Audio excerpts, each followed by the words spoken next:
अस्सलाम वालेकुम। आज हम देखेंगे डेरिवेटिव फंक्शन। फंक्शन का डेरिवेटिव कैसे लिया जाता है, फिर हम देखेंगे फंक्शन के डेरिवेटिव का रिलेशनशिप एक फंक्शन के ग्राफ के ऊपर जो टेंजेंट लाइन है उसके साथ और फंक्शन के कर्व के साथ उसका क्या रिलेशनशिप है,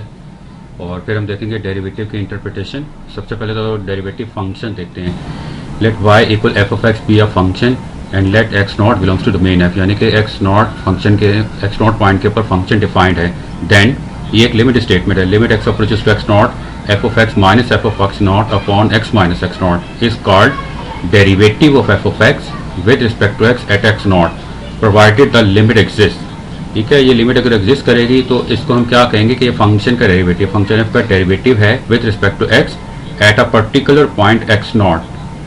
और इसको हम डिनोट किससे करेंगे, इससे करेंगे f prime of x nought, या फिर इसको इस तरह से लिखेंगे d y by d x, और साथ में ये वर्टिकल लाइन लगा कर इसके साथ लिखेंगे एक्स इक्वल एक्स नॉट, यानी कि हम ये फंक्शन का डेरिवेटिव कैलकुलेट कर रहे हैं एक्स नॉट के ऊपर।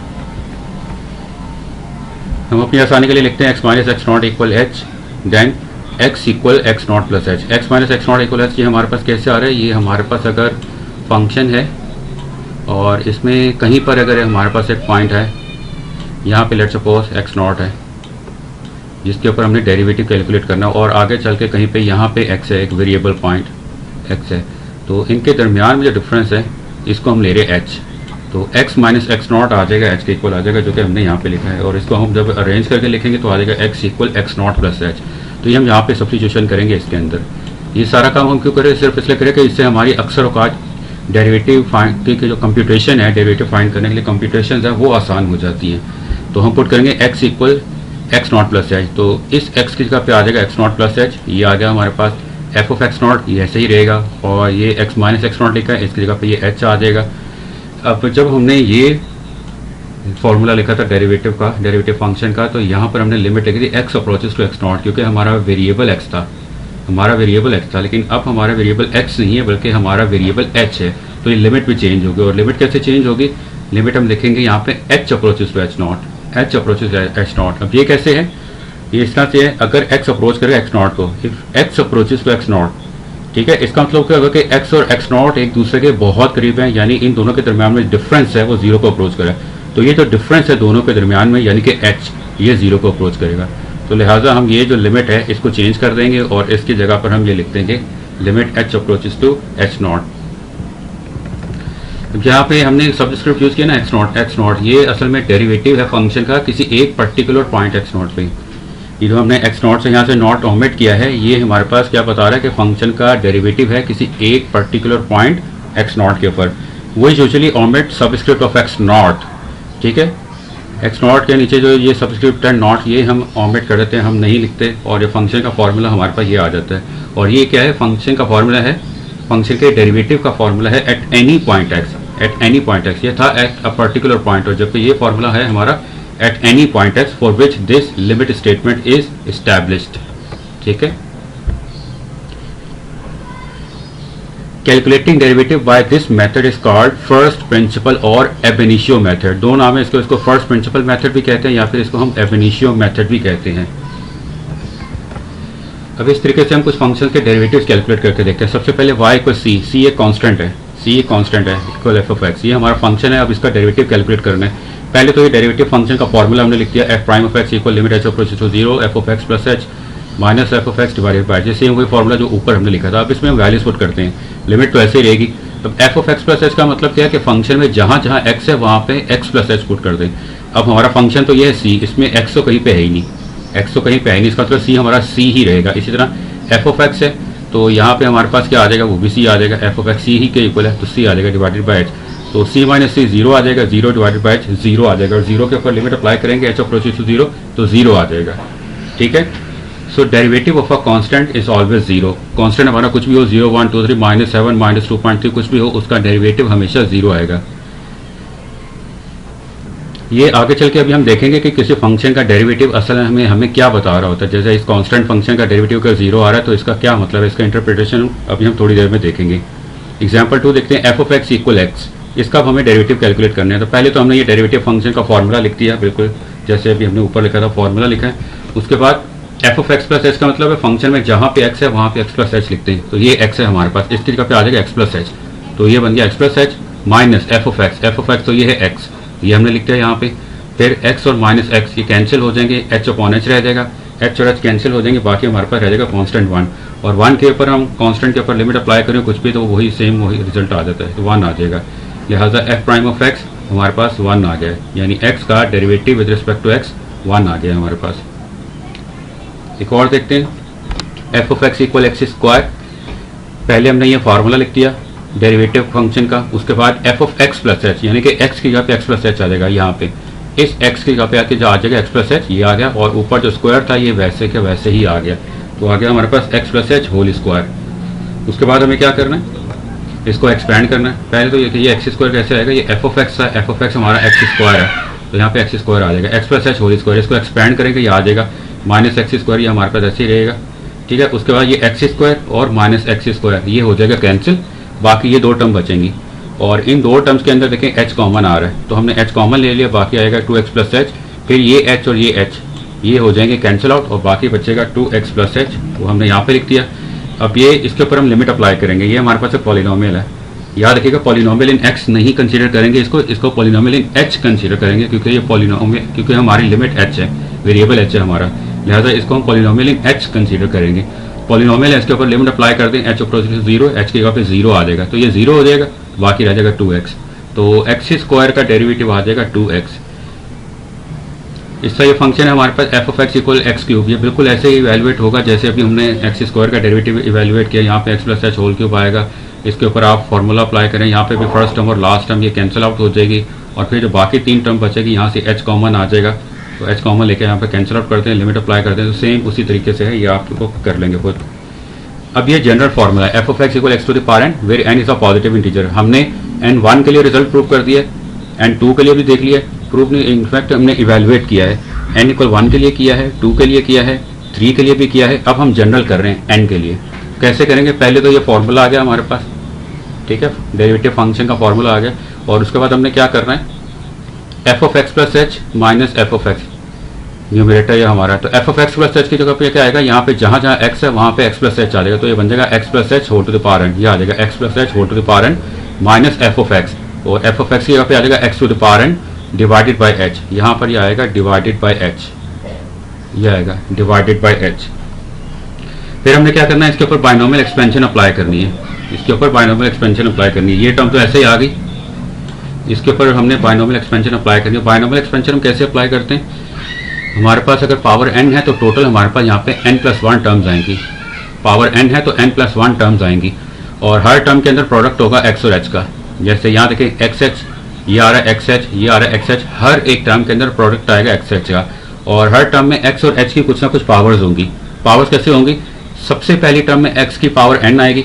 अगली टर्म में पावर 1 रिड्यूस होकर n-1, फिर पावर रिड्यूस होकर n-2, इस तरह पावर 1 रिड्यूस होती जाएगी, सेकंड लास्ट टर्म में 1 रह जाएगी, और लास्ट टर्म में पावर 0 आ जाएगी, x टू द पावर 0 आएगा यहाँ पे जो कि 1 होता है। तो x की पावर n से शुरू करके हमने डिक्रीज करते जानी है 1,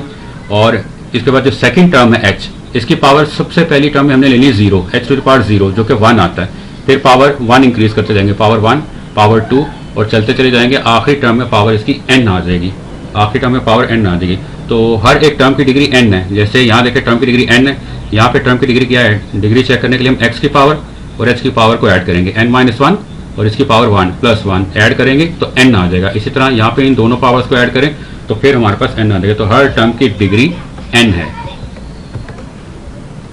और साथ में कोफिशिएंट्स आएंगे हमारे पास, कोफिशिएंट्स कैसे आएंगे हमारे पास, सबसे पहले आएगा n कॉम्बिनेशन 1, ठीक है, उसके बाद n कॉम्बिनेशन 2, ये इसको हम इस तरीके से भी लिखते हैं n कॉम्बिनेशन 1, और इस तरीके से भी लिखते हैं, जैसे आपको कन्वीनियंट हो आप यूज़ कर सकते हैं सिंबल।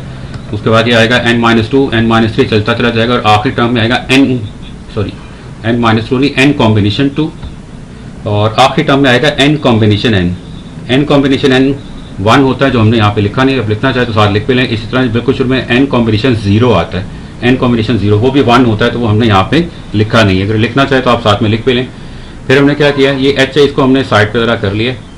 और न्यूमरेटर में हमने ये सारे सिंप्लीफिकेशन किए, सारी सिंप्लीफिकेशन की है, और ये जो सबसे पहली टर्म है x to the power n, और ये सबसे आखिरी term minus x to the power n, ये दोनों कैंसिल आउट हो जाएंगी, ये दोनों कैंसिल आउट हो जाएंगे, और बाकी जितनी टर्म्स है वो हमने सारी की सारी यहाँ पे लिख ली हैं। अब यहाँ पे हर एक टर्म के अंदर h आ रहा है, यहाँ पे h है, फिर एच स्क्वायर है, फिर एच क्यूब होगा, चलते चलते यहाँ पे आ जाएगा H two the power n minus 1 और आगे H two the power n भी, ये भी टर्म हो गया हमारे पास। इन सब में से हमने एच कॉमन ले लिया, एच कॉमन ले लिया, यहाँ पे एच कॉमन ले लिया हमने। उसके बाद ये एच और ये एच कैंसिल आउट हो जाएंगे, बाकी हमारे पास ये एक्सप्रेशन बचेगा सारा।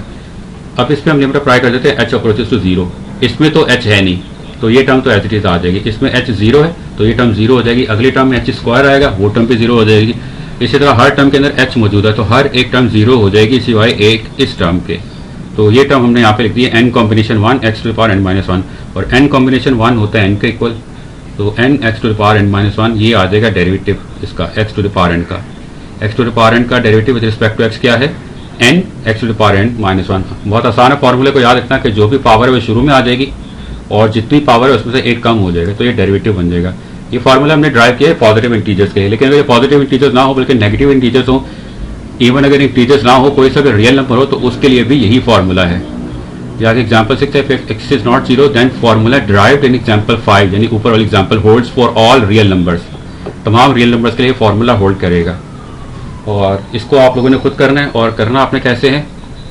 सारे स्टेप्स आपके शुरू से यही होंगे। ये यहाँ पे आएगा x plus H whole to the power n, यहाँ पर आपने बाइनोमियल एक्सपेंशन यूज करनी है। बाइनोमियल एक्सपेंशन यूज कैसे करनी है, पहले तो आपने यहाँ से कॉमन ले लेना है x, इसमें से x कॉमन ले लेना, तो ये बन जाएगा 1 plus h upon x, 1 plus h upon x whole to the power n, और जो x आप कॉमन लेंगे उसके साथ पावर भी कॉमन आएगी, तो कॉमन आ जाएगा x to the power n, x to the power n common आएगा। और उसके बाद आपने यहाँ पे एक्सपेंशन यूज करनी है, और एक्सपेंशन आपने कौन सी यूज करनी है, ये वाली, क्योंकि आप लोग यकीनन पहले पढ़ चुके होंगे 1 plus x whole to the power n, जहाँ पे n हमारा कोई सा भी रियल नंबर है। तो इसकी एक्सपेंशन क्या होती है, 1 plus n x plus n into n minus 1 upon 2 factorial x square plus n into n minus 1 into n minus 2 upon x cube upon 3 factorial, और साथ में आ जाएगा एक्स क्यूब आ जाएगा। और इसी तरह से आप आगे टर्म्स लेते चले जाएंगे। तो ये आपने बाइनोमियल एक्सपेंशन यूज़ करनी है, और सारी सिंप्लीफिकेशन आगे इसी तरीके से होगी जैसे कि इस एग्जाम्पल में हुई है। तो ये आप लोग खुद कर लेंगे। अब हम देखते हैं slope of tangent and derivative, इनका आपस में रिलेशनशिप क्या है, slope of tangent line and derivative. If y equal f of x is a function and x naught is a point in domain f, x naught is a point in domain f, then slope of tangent line to the graph of y equal f of x at x naught is, ये है, ये slope of tangent line हम पहले भी कर चुके हैं, f of x minus f of x naught divided by x minus x naught limit x approaches to x naught। x naught तो हमारा वो फिक्स पॉइंट है जिसके ऊपर हम टेंजेंट लाइन की स्लोप फाइंड आउट कर रहे हैं, ठीक है, और x हमारा एक वेरिएबल पॉइंट है कर्व के ऊपर, x हमारा वेरिएबल पॉइंट है कर्व के ऊपर। तो x नॉट के ऊपर स्लोप टेंजेंट लाइन के फाइंड आउट करने के लिए हम ये लिमिट इवेल्युएट करते हैं, ठीक है। और ये हमने फिर इवेल्युएट करने के बाद कहा था कि ये सिर्फ टेंजेंट लाइन की स्लोप नहीं है बल्कि ये कर्व की भी स्लोप है उस पॉइंट x नॉट के ऊपर। तो टेंजेंट लाइन की स्लोप एक पॉइंट x नॉट के ऊपर और उसी पॉइंट के ऊपर कर्व की स्लोप, ये दोनों एक ही चीज़ है। The derivative of y equal f of x at x nought is, ये भी डेरिवेटिव का फॉर्मूला जो ऊपर हमने लिखा है अभी। तो ये अगर आप गौर करें, ये दोनों चीज़ें बिल्कुल सेम हैं, ये दोनों चीज़ें बिल्कुल सेम हैं, ठीक है। इसका मतलब है कि किसी कर्व के किसी एक पॉइंट x नॉट के ऊपर टेंजेंट लाइन की स्लोप, x नॉट के ऊपर कर्व की स्लोप और x नॉट के ऊपर फंक्शन का डेरिवेटिव, ये तीनों एक ही चीज़ हैं, तीनों का मतलब एक ही है। तो इसी चीज़ को यूज़ करते हुए अब हम डेरिवेटिव की इंटरप्रिटेशन कर सकते हैं, डेरिवेटिव की इंटरप्रिटेशन कर सकते हैं। If dy by dx at x nought equal m, यानी y फंक्शन के ऊपर, y फंक्शन का x नॉट के ऊपर डेरिवेटिव अगर तो m आ रहा है, अगर तो m आ रहा है, इसका मतलब क्या है, a small increment in x, a small increment in x at x nought brings an m fold change in y approximately, यानी कि x नॉट से अगर हमारा x बहुत मामूली सा अगर चेंज होगा तो y कितना चेंज होगा, जितना x चेंज हुआ है, जितना x चेंज हुआ है उसका m टाइम्स, उसका m टाइम्स। फॉर एग्जाम्पल अगर dy बाई dx किसी x नॉट के ऊपर 3 आ रहा है, x नॉट के ऊपर 3 आ रहा है, ठीक है, फिर हम ये कहते हैं कि अगर x को हमने थोड़ा सा इंक्रीज किया, यानी कि 0.01 इंक्रीज किया है, x अगर 0.01 इंक्रीज किया है तो y कितना इंक्रीज होगा, y इसका 3 टाइम्स इंक्रीज होगा अप्रॉक्सीमेटली, ठीक है। 0.01 मल्टीप्लाई बाई 3 इक्वल 0.03, यानी कि y 0.03 बढ़ जाएगा अप्रॉक्सीमेटली। और अगर ये स्लोप होती -3, फिर हम कहते हैं कि x के अंदर अगर 0.01 का इंक्रीज आ रहा है तो y के अंदर कितना 0.03 का डिक्रीज हो रहा है अप्रॉक्सीमेटली, 0.03 डिक्रीज हो रहा है अप्रॉक्सीमेटली।